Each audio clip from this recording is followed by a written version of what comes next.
রং বেরং কথার গল্পের আসরে আপনাদের সবাইকে আমন্ত্রণ। এখন আমি পড়ে শোনাব বিভূতিভূষণ বন্দ্যোপাধ্যায়ের লেখা ছোট গল্প নসু মামা ও আমি। ছেলে মানুষ তখন আমি, 8 বছর বয়স। দিদিমা বলতেন, তোর বিয়ে দিয়ে দেবো ওই অতুলের সঙ্গে। মামা বাড়িতে মানুষ, বাবা ছিলেন ঘর জামাই। এসব কথা অবশ্যই আরও বড় হয়ে বুঝেছিলাম। অতুল আমার দিদিমার সইয়ের ছেলে। কোথায় পড়ে? বেশ লম্বা মতো আধফর্সা গোছের ছেলেটা আমাদের রান্নাঘরে বসে দিদিমার সঙ্গে আড্ডা দিত। অতুলকে আমার পছন্দ হতো না, কেমন ধারা যেন কথাবার্তা। আমায় বলতো, এই পাঁচি, যা, এখানে কি, ওই দিকে গিয়ে খেলা করগে যা। কখনো বলতো, অমন দুষ্টুমি করবি তো পাঁচবনে লম্বা শেয়ালটা আছে, তার মুখে ফেলে দিয়ে আসবো বলে দিচ্ছি। অতুলকে সবাই বলতো ভালো ছেলে, লেখাপড়ায় বছর বছর ভালো হয়ে ক্লাসে উঠত। আমার ছোটো মামার সঙ্গে কী সব ইংরেজি বলতো, যদি তার কিছু বুঝি। এইসবের জন্যই হয়তো অতুলকে আমার মোটেই ভালো লাগতো না। তা সে যতই ভালো হোক, লোকে তাকে যতই ভালো বলুক। ভালো আমার লাগতো মুখুজ্জে বাড়ির নসুকে। কি সুন্দর ফর্সা চেহারা, ননি ননি গড়ন, ডাগর চোখ দুটি, বেশ হাসি হাসি মুখখানি। বয়সও অতুল মামার মতো অত বেশি নয়, আমার চেয়ে সামান্য কিছু বড় হবে। অতুল মামার বয়স হয়তো ছিল 16-17। নসু হাসলে তার মুখ দিয়ে যেন মুক্ত ঝরত, দিদিমার সেই গল্পের মতো। এমন সুন্দর মুখ আমার 8 বছরের জীবনে এ অজপাড়াগায় কটাই বা দেখেছি। দিদিমার কাছে এসে বসে মাঝে মাঝে সেও গল্প করত। সে যা বলতো তা যেন মধুর, অতি মধুর। আমি হাঁ করে ওর মুখের দিকে চেয়ে এক মনে ওর কথাগুলো যেন গিলতাম। অতুলও তো কথা বলে, কিন্তু তার কথা এত ভালো লাগতো না তো। দিদিমা বলতেন, অতুলের সঙ্গে পাঁচির বিয়ে দেব, বেশ মানাবে। আমি ভারী মুখ করে বলতাম, ছাই মানাবে। দিদিমা হেসে বলতেন, ও মা, মেয়ের কাণ্ড দেখো, কেন মানাবে না, তুমি তো সব জানো। তবে তোর মনটা কি শুনি, কাকে বিয়ে করবি তুই? ওই নসুকে। দিদিমা হেসে গড়িয়ে পড়ে বলতেন, এর মধ্যেই মেয়ে নিজের বর বেছে নিয়েছে। ধন্যী যা হোক, একালের মেয়ে কি না, শুনলে সই, নসু নাকি ওর বর হবে। অতুলের মা হেসে বলতেন, কেন রে, অতুলকে তোর পছন্দ না কেন? অতুল মামার বয়স বেশি। বেশি আর কত, 16 বছর। তা যাই হোক, 16 বছরের বুড়োকে আমি বুঝি বিয়ে করব? নসু ছেলে মানুষ। দিদিমা বলতেন, দেখো সই, একালের মেয়ের কাণ্ড, নসুর বয়স 12, ওকেই বেশি পছন্দ। তোমার আমার কাল চলে গিয়েছে। 13 বছর বয়সে আমার বিয়ে হলো, উনি তখন 42। দোজপক্ষে আমায় ঘরে আনলেন। তোমারও তো?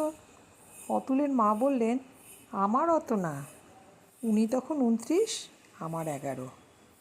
দোজপক্ষ তো বটে, শুধু তাই সতীন বেঁচে। আমায় ভগবান সেদিক থেকে নিষ্কণ্ঠক করেছিলেন, তাই খানিক রক্ষে। মাঝে মাঝে নসুকে অনেক দিন দেখতাম না। আমাদের পাড়ায় সে আসতো না খেলতে। আমার প্রাণ হাঁপিয়ে উঠত, ছুটে যেতাম মুখুজ্জে বাড়িতে। নসু মামা উঠোনে বসে কঞ্চি কেটে খেলাঘরের বেড়া বাঁধছে, সঙ্গে আরও 3-4টি ছেলে ওরই বয়সী। আমি বলতাম, ও নসু মামা, আমাদের বাড়ি যাওনি যে? কি, রোজ রোজ যাব? তুই এত দূর এলি যে, আসতে ভয় করে না? না। খেলা করবি? অন্য ছেলেগুলো তখনই বলে উঠত, মেয়ে মানুষ আবার আমাদের সঙ্গে খেলবি কেন, যা তুই পুটি মান্তিদের সঙ্গে খেলগে যা। নসু বলতো, খেলুক আমাদের সঙ্গে, তাতে কি? হাবু বলতো, ও কি দা দিয়ে কঞ্চি কেটে আনতে পারবে, কি খেলা হবে ওকে নিয়ে, যা তুই। আমাকে কাঁদো কাঁদো দেখে নসু এসে হাত ধরত, বলতো, কেন ওকে অমন করছিস তোরা? ও কেন কঞ্চি কাটতে যাবে? মেয়ে মানুষ, চুপ করে বসে থাকবে। বস তুই পাঁচি। আমি অমনি কৃতার্থ হয়ে উঠোনের এক পাশে বসে পড়তাম। নসু মামা খেলতে খেলতে হয়তো একটা পেয়ারা ছুড়ে দিত আমার দিকে, বসে বসে পেয়ারা চিবুতাম। অনেকক্ষণ পরে বলতাম, নসু মামা খিদে পেয়েছে। হাবু অমনি বলে উঠত, ওই শোনো কথা, ওসব হ্যাঙ্গাম। নসু মামা বলতো, তুই চুপ কর হাবু, খিদে পেয়েছে, চল পিসিমার কাছে, দুটো চাল ভাজা খাবি তেল নুন দিয়ে, না হয় একটা কুচি শশা পেরে দেবো। আমি বলতাম, না, তুমি বাড়ি দিয়ে এসো, আমি বাড়ি গিয়ে ভাত খাবো। হাবু অমনি চোখ পাকিয়ে বলে, তবে একলা এলি কী করে? কে এখন তোর সঙ্গে যাবে পৌঁছে দিতে? উফ, ভারী পাজিবে। নসু আমার আগের আগে বাড়ি পৌঁছে দিয়ে আসতো। ধুলো মাটির পথের ধারে কত কেচোড় মাটি, কত বেনে বউ গাছে গাছে পাকা বকুল পড়ে থাকতো বকুল তলায়। নসুকে পাকা বকুল খাওয়াতে ইচ্ছে করতো। আমি বড্ড ভালোবাসি পাকা বকুল। নসু মামাকে কুড়িয়ে খাওয়াতে ইচ্ছে করে, কিন্তু সে বলতো, দূর, ও কষা কষা লাগে, তুই খা, আমি খাবো না। নসুকে খেতে দিয়ে যেন আমার তৃপ্তি। সে সুযোগ ও আমায় দিত কই। এইভাবে সারা শৈশব ও বাল্যকাল কেটে গেল সেই আমার ছেলেবেলাকার অতি পরিচিত মামার বাড়ির গ্রামের গাছপালার ছায়ায় ছায়ায়, চৈত্র মাসের পাখি ডাকা শীতল সকালবেলাকার মতো। তারপরেই জীবনের রোদ খরতর হয়ে উঠল ক্রমশ। ফুল ফোটা, পাখি ডাকা, বসন্তর প্রভাত গেল ধীরে ধীরে মিলিয়ে। বাতাস গরম হয়ে উঠল। সেই গা, সেই তাঘরা শেখাটি এখনও আছে। মাঝে মাঝে এখনও সেখানে যাই।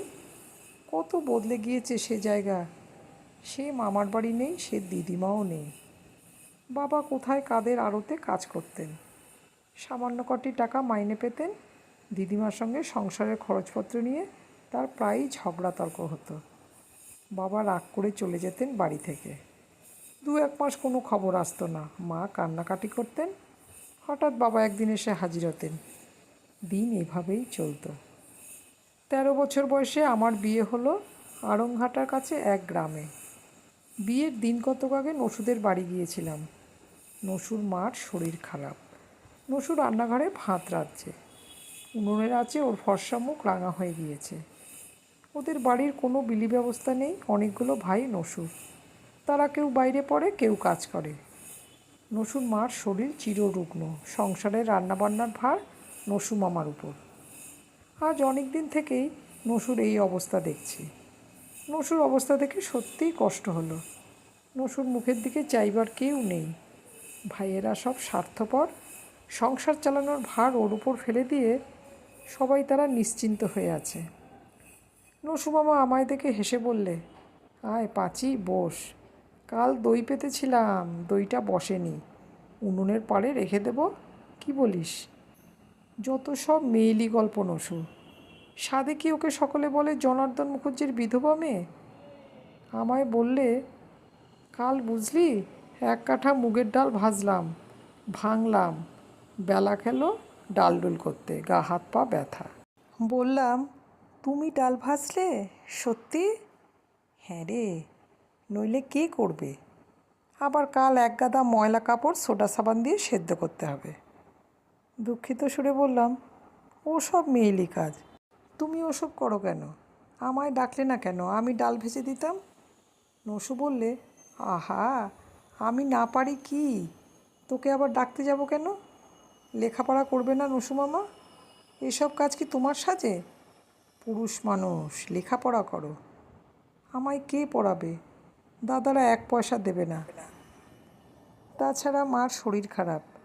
আমি বাড়ি থেকে গেলে রান্নাবান্না কে করে দেবে বল? পড়বার খরচ জুটলেও আমার পড়া হতো না। আমি বসে বসে ওর কুটনো কুটে দিলাম। আমার বিয়ের কথা বললাম। নসু মামা বিশেষ কোনো আগ্রহ প্রকাশ করলে না। ও যদি একটু আগ্রহ প্রকাশ করতো, শুনতো কোথায় আমার বিয়ে হচ্ছে ইত্যাদি, তাহলে আমার ভালো লাগতো। কিন্তু না, সে সুখ আমার অদৃষ্টে নেই। নসু মামা একটা কথাও জিজ্ঞাসা করলো না সে সম্বন্ধে। আমার বিয়ের রাত্রে নসু নেমন্তন্ন খেয়ে এলো পেট পুড়ে, কিন্তু না এলো একবার বিয়ে দেখতে, না একবার বাসর ঘরে উঁকি মেরে দেখলে।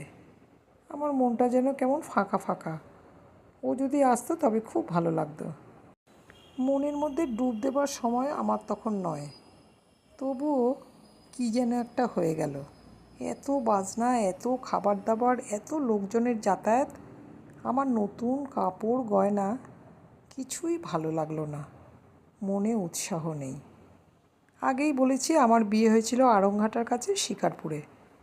স্বামীর বয়সও 17-18 বেশি নয়, রোগা চেহারা, মাথার চুল ওঠা। বিয়ের পরে জানা গেল স্বামী ম্যালেরিয়ার পুরনো রোগী, মাসে 2বার ম্যালেরিয়া জ্বর বাঁধা আছেই। আড়ংঘাটার যুগল কিশোর ঠাকুরের মেলার সময় ময়রার দোকান খোলেন আমার খুড়ো শ্বশুর। স্বামী তার দিয়ে সন্দেশ মুরগি ভিয়েন করেন। শ্বশুরবাড়িতে যাবার সময় মনে খানিকটা কৌতূহল নিয়ে যে না গিয়েছিলাম এমন নয়। না জানি কেমন বাড়িঘর, কেমন খাওয়া দাওয়া। গিয়ে দেখি পুরনো আমলের ইটোবের করা খোটা বাড়ি, 2টি মাত্র ঘর, ছোট একটা বারান্দা।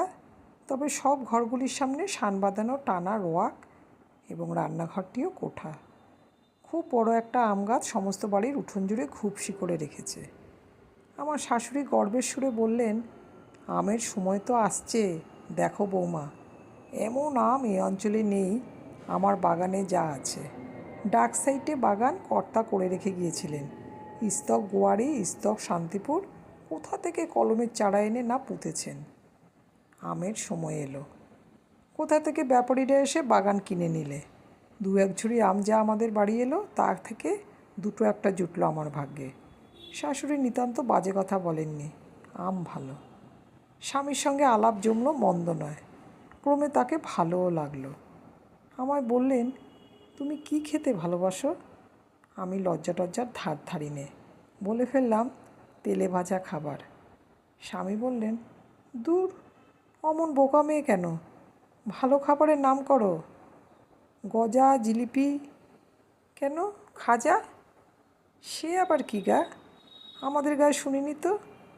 উনি হো হো করে হেসে বললেন, পাড়া গেয়ে ভূত, আমাদের এ শহর বাজার জায়গা। কাল খাজা আনবো লুকিয়ে, কিন্তু সাবধান, মা যেন টের না পায়, বকবে। আমি নিজে খাজা ভিয়েন করি। সেই থেকে মাঝে মাঝে স্বামী লুকিয়ে লুকিয়ে খাবার আনেন। কোনোদিনও খাজা, কোনোদিনও মিহিদানা, আমরা দুজনেই লুকিয়ে খাই।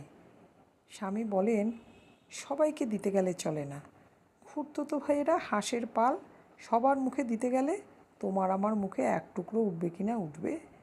শ্বশুরবাড়ি ভালো লাগলো না বটে, তবে স্বামীকে কিছুটা ভালো লাগলো এই খাবার খাওয়া থেকে। উলট জাতের মতো বড় মেলা এ অঞ্চলে নেই। সে সময় ময়রার দোকানে কাজ বেশি, উনি ফেরেন অনেক রাতে, হাতে বড় বড় ঠোঙায় খাবার ভর্তি। উনি হেসে বলতেন, খাও খাও, খুব খাও, এসো দুজনে পেট ভরে খাই। একদিন কি করে খুড়ো শ্বশুর টের পেলেন লুকিয়ে খাবার আনার ব্যাপারটা, এই নিয়ে খুব ঝগড়া হলো বাড়িতে। আমাকে আর ওকে যথেষ্ট অপমান গালিগালাজ সহ্য করতে হলো। খুড়ো শাশুড়ি বললেন, অমন নোলায় 7 ছাটা মারি, লুকিয়ে লুকিয়ে খাবার খেয়ে দোকানটা শেষ করে দিলে গা। এমন অলক্ষী বউ তো কখনো দেখিও নি, শুনিও নি। লজ্জাও করে না গুরুজনকে লুকিয়ে লুকিয়ে খেতে। স্বামীকে রাত্রে বললাম, আর ওসব এনো না, দেখো তো কি কাণ্ড বাঁধালে।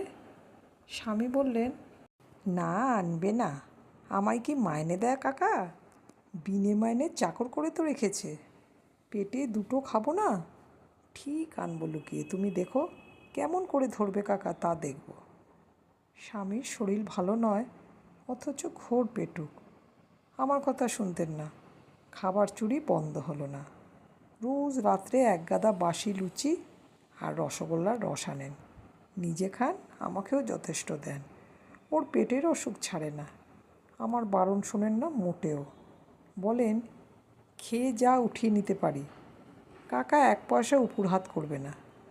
আমি বললাম, আমি বাপের বাড়ি যাব আষাঢ় মাসে, আমায় নতুন কাপড় কিনে দেবে না? উনি ঠোঁট উল্টে বললেন, কে দেবে কাকা? তা দেখে আর বাঁচলাম না। সত্যি আমার নতুন কাপড় হবে না? বাপের বাড়িতে কিন্তু সবাই নিন্দে করবে। যদি আমি দিতে পারতাম সব হতো। আমার কি ইচ্ছে করে না তোমায় কাপড় দিতে? কোথায় পাবো? তাই তো, অনেকের নিন্দে শুনতে হবে, তাই ভাবছি। আষাঢ় মাসে বাপের বাড়ি এলাম, স্বামীও আমার সঙ্গে এলেন। তাকে দেখে গ্রামের সমবয়সী মেয়েরা নানা রকম নিন্দাবাদ করতে লাগলো। আমায় একদিন রায়বাড়ির মেজগিন্নি বললেন, হ্যাঁ পাচি, জামাই নাকি তার ঘটে ময়রার দোকানে? আমি অত শত বুঝি নে।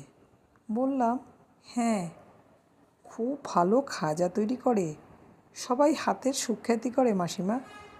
মেজগিন্নি হেসেই খুন। আমার স্বামীর খাবারের দোকানে কাজটাই প্রবল দোষের ও নিন্দের কারণ হয়ে উঠল তার কাছে। আমার স্বামীকে গ্রামের লোকে নতুন জামাই বলে খাতির আদর করলে না। আমার তাতে মনে বড় দুঃখ হলো। নতুন জামাইকে সকলে নেমন্তন্ন করে খাওয়ায়, আমার স্বামীকে সবাই যেন কেমন হেনস্থা করলে। নসুমামা ঠিক তেমনই ভাত রাঁধছে। আমি তার ওখানে গিয়ে গল্প করে একটু যা আনন্দ পেতাম। একটা জিনিস দেখলাম, নসু ধর্মে কর্মে মন দিয়েছে এই বয়সেই। চন্দন ঘষছে দেখে বললাম, দিদিমা পুজো করেন বুঝি আজকাল? নসু হেসে বললে, মা নয়, পুজো করব আমি। রোজ শিব গড়িয়ে পুজো করি। মানুষ হয়ে জন্মে শুধু খেয়ে যাব শুয়োরের মতো? আমার হাসি পেল ওর মুখে তত্ত্বকথা শুনে। নসুমামা আমাকে শশা কেটে খেতে দিল, নিজেই নারকেলের নাড় করেছে ঘরে, তা দিলে, চা খেতে দিলে। বছর 2-3 কাটলো। আমার স্বামীর শরীর সারল না, ক্রমেই যেন আরও খারাপ হয়ে উঠছে। শাশুড়ি ও খুড়ো শাশুড়ি বলেন, এই অলক্ষণে বউ এসে বাছার শরীর একদিনও ভালো গেল না। শাশুড়ি বললেন, সংসারে কোনো জিনিসে আট নেই, তা দেখেছ লক্ষ্য করে? কথাটা নেহাত মিথ্যে নয়, এ আমিও স্বীকার করছি। সত্যিই যেন আমার কোনো জিনিসে কোনো আসক্তি নেই। ভালো কাপড় নয়, গহনা নয়, কোনো কিছুতে না। আমার স্বামী বলেন, পয়সা জমাও না কেন, যা মাঝে মাঝে হাতে এনে দিই জমিও, তোমার আখেরে ভালো হবে। ওসব কথা আমি শুনেও শুনিনি কোনো দিনও। কার আখেরে কী হবে সে ভেবে ফল কি? আমার একটি ছেলে হলো, কয়েক মাস পরে মারাও গেল। স্বামীর অসুখ সারে। সংসারে খেটেই মরি, মুখের মিষ্টি কথা কেউ বলে না। স্বামী আমায় নানা রকম সাংসারিক উপদেশ দেন। তার যেরকম শরীর, কবে মরে যাবেন, তখন কি উপায় হবে? আমি যেন কিছু কিছু হাতে রাখি। এ কথা আমি যখন শুনি তখনই মনে থাকে, তারপর আর মনে থাকে না। সেই মাঘ মাসে আমি বাপের বাড়ি এলাম। গ্রামে এসে শুনি নসুমামার মাথা খারাপ হয়ে গিয়েছে। সে দিনরাত পুজো আচ্চা নিয়ে থাকে, কারোর সঙ্গে কথা বলে না, কীরকম যেন। আমি গিয়ে দেখা করলাম বিকেলের দিকে। নসুমামা বললে, কি খবর পাঁচি, কখন এলি? কাল এসেছি। ভালো আছো? ভালো আছি, খুব আনন্দে আছি। সবাই তোমাকে পাগল বলছে যে? নসুমামা মৃদু হেসে চুপ করে রইল। তারপর আমার দিকে শান্ত দৃষ্টিতে চেয়ে বললে, আমি আসল বস্তু পাওয়ার চেষ্টায় আছি, এতে যে যা বলে বলুক, আমি পাগলিও হই আর ছাগলই হই। হ্যাঁ রে পাচি। শেষের কথাগুলো আমার কানে একটু অসংলগ্ন মতো ঠেকলেও নসুমামার ওপর আমার শ্রদ্ধা বেড়ে গেল। কি যেন একটা ওর মধ্যে আমি পেলাম, যা সাধারণ মানুষের মধ্যে দেখিনি। ওর মুখের চেহারা যেন অন্যরকম হয়ে গিয়েছে। লোকে টাকা কড়ি ঘর জমি আঁকড়ে পড়ে আছে দেখছি আমার চারিপাশে। খুড়ো শাশুড়িকে দেখেছি, গাছের সামান্য একটা আম যদি গাছের তলা থেকে কোনো বাড়ির ছেলে কুড়িয়ে নিয়ে যায়, তবে ঝগড়া করে পাড়ামাত করেন। গায়ের মধ্যে দেখেছি 1 হাত জমি হয়তো এগিয়ে বেড়া দিয়েছে কেউ, তাই নিয়ে মামলা মোকদ্দমা 2-3 বছর ধরে চলেছে। এমন আবহাওয়ার মধ্যে নসুমামা মানুষ হয়েও স্বতন্ত্র। ওর কাপড় চোপড়ে, খাওয়ায়, বিষয় আশয়ে কোনো আসক্তি নেই। পৈতৃক বিষয় আছে, কিন্তু ভাইদের দিয়ে বসে আছে সর্বস্ব, একটা পয়সাও চায় না। আমার স্বামী এসে 2-4 দিন রইলেন। স্বামীর উপর আমার কেমন একটা মায়া হয়। ওর মুখের দিকে কেউ যেন চায় না, আমার শাশুড়ি ছাড়া। তাও তিনি বুড়ো হয়েছেন, দেওরের কাছে কোনো কথা তার খাটে না। আমাদের গ্রামেও তার তেমন খাতির যত্ন নেই। বললেন, এই গায়ে একটা ঘর করলে ভালো হয়। আমি বললাম, কেন? শ্বশুরবাড়ি বাস করবে, কেউ কিছু বলবে না? বলুক গে, কাকার ওখানে আর ভালো লাগে না। দেখো ভেবে, তোমাদের গায়ের লোকগুলো যেন কেমন কেমন, ভালো করে কথাই বলে না। আমার রাগ হলো। বললাম, তার ঘটা জামাইকে কে খাতির করবে শুনি?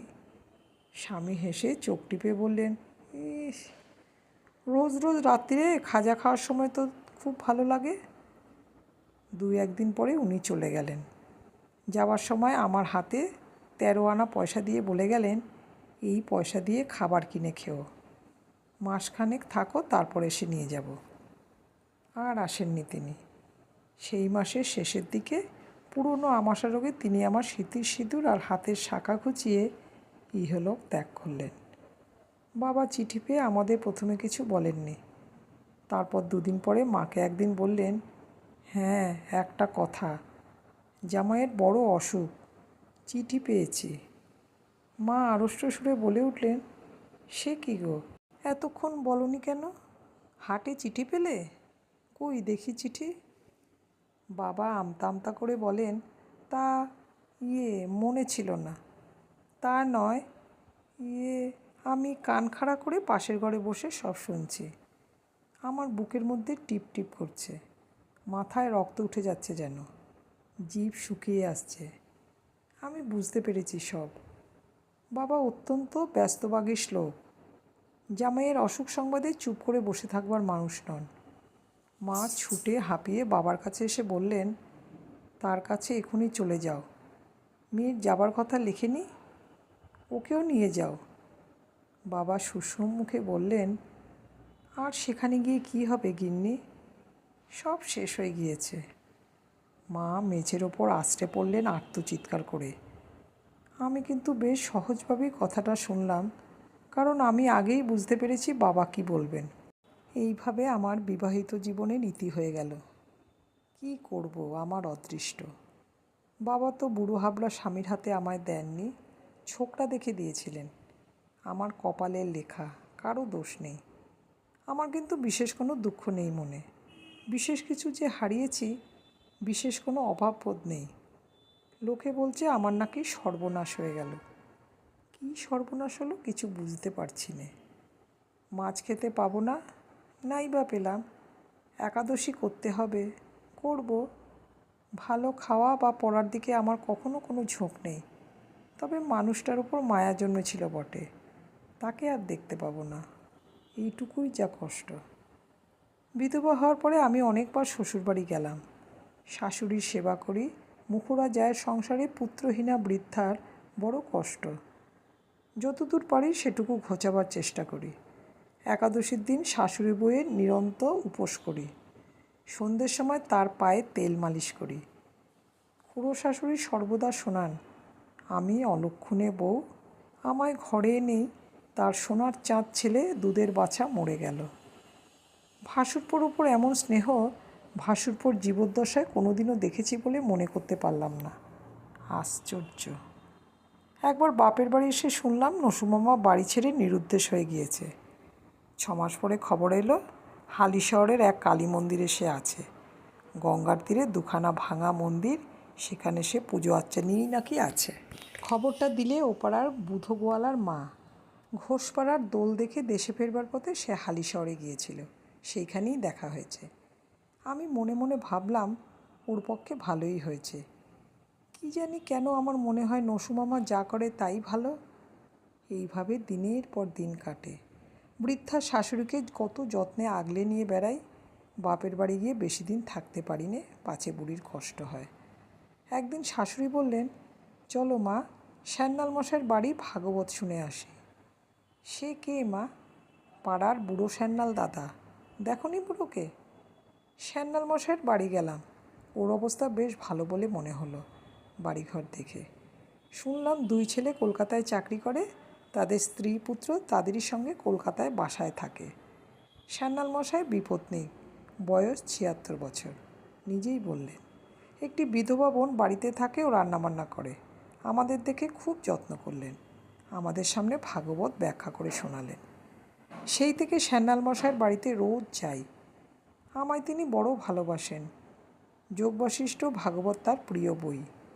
যদি 2 দিন না যাই, শ্যান্নাল মশাই আমার শ্বশুরবাড়ি আসবেন। আমার শাশুড়ি তার বৌমা, ডেকে বলেন, ও বৌমা। বৃদ্ধা শাশুড়ি মাথায় কাপড় তুলে দিয়ে বলেন, কি দাদা, নির্মলা কোথায়? আমার ভালো নাম নির্মলা, ডেকে দাও। আমি বের হয়ে এসে বলি, কি দাদু? দাদু কি রে? তোমার জ্যাঠামশাই হই। তোমার শ্বশুরের চেয়ে 11 বছরের বড় আমি। আমার ওখানে কদিন যাওনি কেন? আজ অবশ্যই যাবে। আবার নিয়মিতভাবে যাই।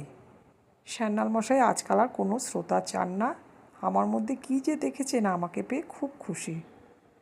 যোগবশিষ্ঠ পাঠ জমে না আমি না গেলে।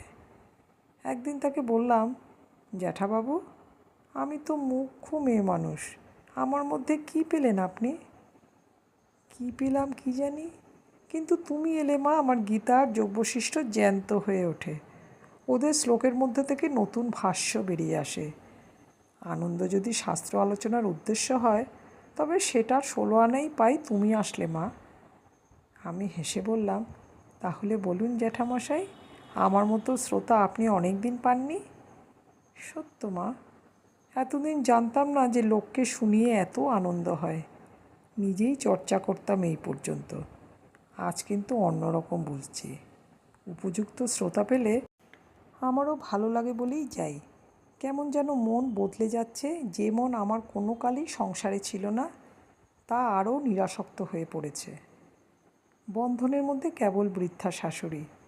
বৃদ্ধা কাঁদেন, আমি বসে যোগবশিষ্ঠের উপদেশ শোনাই, কিন্তু তাতে তার মন ভেজে না। ঘোর বিষয়ী মন। এ বয়সেও কাঁঠালের ভাগ নিয়ে, সজনের ডাঁটার ভাগ নিয়ে খুড়ো শাশুড়ির সঙ্গে ঝগড়া করে। আমি বলি, মা, কী হবে আপনার এঁচোড়া আর সজনে ডাঁটার চুলচিরা ভাগে? ওর কী সার্থকতা? ভগবানের নাম করুন। বাতাবি লেবু ফুল ফুটলো ফাগুন মাসে, পথে পথে অপূর্ব সুগন্ধ ছড়িয়ে। ঘেঁটু ফুলে বাঁশবনের তলা ভর্তি হয়ে গেল। কোকিলের ডাকে মন উদাস হয়ে ওঠে। কত কথা ভাবি, বাল্যকালের কথা, মা বাবার কথা, স্বামীর কথা। জীবনে কিছু না পেয়েই যেন সব কিছু পেয়েছি। যদি কোনো হিসেবি বিষয়ী লোক বলে, কী পেয়েছ, হিসেব দেখাও, হয়তো কিছু দেখাতে পারবো না, কারণ বাইরে আমার অমলিন স্বরূপার ধুতি আর দুগাছি অতি সরু বিবর্ণ সোনার চুরির মধ্যে কেউ কোনো লাভের সন্ধানই খুঁজে পাবে না। আমার মন বলে, কী এক জিনিসের ঠিকানা মিলেছে, যার দরুন অফুরন্ত আনন্দের ভাণ্ডার আজ আমার কাছে খোলা। অন্য সব কিছু যেন তুচ্ছ হয়ে গিয়েছে। একদিন আমার শাশুড়ি বললেন, ও বৌমা, তোমাদের গায়ের একটি ছেলে আমাদের গ্রামে হরিকলুর বাড়িতে এসে চাকরি করছে। বামুনের ছেলে, দিব্যি চেহারা, কিন্তু বাপু কলুবাড়ি জল তোলে, গরুর জাপ কাটে, এ আবার কেমন কথা? বড্ড গরিব বোধ হয়। আমি দেখিনি, কে কাল বলছিল ঘাটে, বললে বৌমার দেশের লোক। যেদিন শুনলাম সেই দিনই পথে নসুমামার সঙ্গে দেখা, কিন্তু প্রথমটা চিনতে পারিনি। নসুমামার মাথায় বড় বড় চুল, পরনে শাড়ি, আধ ঘোমটা দেওয়া, হাতে কাচের চুড়ি, মেইলি বেশ, অথচ মুখে ঈষৎ গোঁফদারি। আমার হাসি পেল ওর ওই অপরূপ বেশ দেখে। আমায় দেখে মেইলি সুরে বললেও, পাঁচি, ভালো আছিস তো ভাই? আমি অবাক হয়ে বললাম, তোমার এ কী বেশ নসুমামা? নসুমামা অদ্ভুত হাসি এসে বললে, এই থাকলেই হলো একরকম। তুমি নাকি কলুবাড়ি বাসন মাজো, জল তোলো, দোষ কি?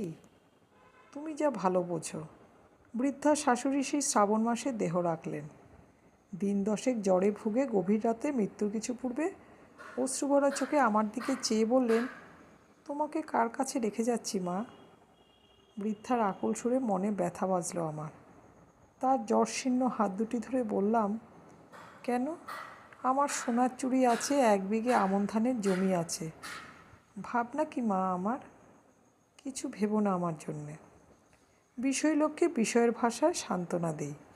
আমি জানি যার কাছে আমি আছি তিনি আমায় কোনোদিনও ফেলবেন না, চরণে স্থান দেবেনই। নসুমামার সঙ্গে দেখা আবার একদিন। সে একগাদা কাপড় সেদ্ধ নিয়ে খাটে যাচ্ছে কাঁচতে। আমি বললাম, ওসব কাজ আমায় দাও নসুমামা, আমি তোমায় করতে দেব না। জোর করে সেগুলো তার কাছ থেকে নিয়ে নিজে কেচে দিলাম। আমার চোখের সামনে ওসব খাটুনি খাটতে দেব না ওকে। বললাম, হরিকলুর বাড়ি গোয়াল পরিষ্কার আমি করে দেব। না পাঁচির, লক্ষ্মীটি, লোকে কি বলবে? আমি গ্রাহ্য করি নে। আমি করি? মিথ্যে কথা, তুমি কিছু গ্রাহ্য করো না। কলুবাড়ির বাসন মাজো, অথচ। পাঁচি, এসব তুই বুঝবি নে, ওসব করিস নে কক্ষনো। ওর কথা শ্যান্যাল জ্যাঠাকে বলতে তিনি বড় ব্যস্ত হয়ে পড়লেন ওকে দেখবার জন্যে। হরিকলুর বাড়ির পেছনে একটা পুকুর, পুকুরের চারিধারে আম কাঁঠালের বাগান। তারই একটা গাছতলায় দেখা গেল ও চোখ বুজে বসে। সেই থেকে শ্যানামশাইয়ের সঙ্গে ওর ভাব হয়ে গেল। যোগ বশিষ্ঠের দলে ফিরে পড়ল। শ্যানাল জ্যাঠা বলেন, ছেলেটি শুদ্ধ সত্য। শীতের প্রথমে কলুপাড়ায় কলেরা দেখা দিল। একদিনে 18টা কলেরা হলো, 5টা মরে গেল। হরিকলুর ছোট ভাই ওর সেবাতেই নাকি বেঁচে উঠল। রাত্রে ঘুমোয় না, নিজে হাতে রোগীদের গা ও বিছানা পরিষ্কার করে। কলেরায় কলুপাড়া উজাড় হয়ে গেল। ধরলে কিছু দূরে মুচিপাড়াকে। ভয়ে তখন মুচিপাড়ার অনেক লোক পালিয়েছে। বুড়ো হিরুমুচি একদিন অসুখে মারা গেল। কিন্তু তখন এমন ভয় হয়ে গিয়েছে সকলের, মরা ঘরের মধ্যে পড়ে রইল সারাদিন, কেউ ফেলতে চায় না। সন্ধ্যের পর নসুমামা একা গিয়ে ঠ্যাঙে দড়ি বেঁধে ফেলে দিয়ে এলো খালের ধারে শ্মশানে। যোগ বশিষ্ঠের আসরে একথা শুনে আমি উত্তেজিত হয়ে উঠলাম। আমিও যাব, নসুমামাকে সাহায্য করব। লোকে যে যা বলে বলুক কে। জ্যাঠামশাই হেসে বললেন, মা, এ কাজ তোমার নসুমামার, তোমার জন্যে নয়। সব কাজে অধিকারী ভেদ আছে। কেন? আমার অধিকার জন্মায়নি? তোমার বুড়ো শাশুড়ি মরে গিয়েছে। জগতে আরও কি বুড়ো হাবড়া নেই? আপনি বলুন নসুমামাকে, ও আমাকে নিতে চায় না কেন? আমি যাব জ্যাঠামশাই। এই অবস্থায় হঠাৎ একদিন নসুমামা গ্রাম ছেড়ে চলে গেল। কলুপাড়ার সবাই হায় হায় করতে লাগলো। খুড়ো শাশুড়ি বললেন, ভালোই হলো চলে গেল, সুবুদ্ধি হয়েছে। বামুনের মুখ অমন করে হাসাতে হয়, ছি ছি। তারপর মুখ টিপে টিপে হেসে বললেন, বৌমার বাপের বাড়ির লোক। খুব কষ্ট হয়েছে বৌমা তোমার, না? যখন তখন দেখা হতো তো, অন্য গা থাকতে এ গা এসেছিল, সেই জন্যই হয়তো। তবুও তো দেশের ঘরের লোক আছে একটা।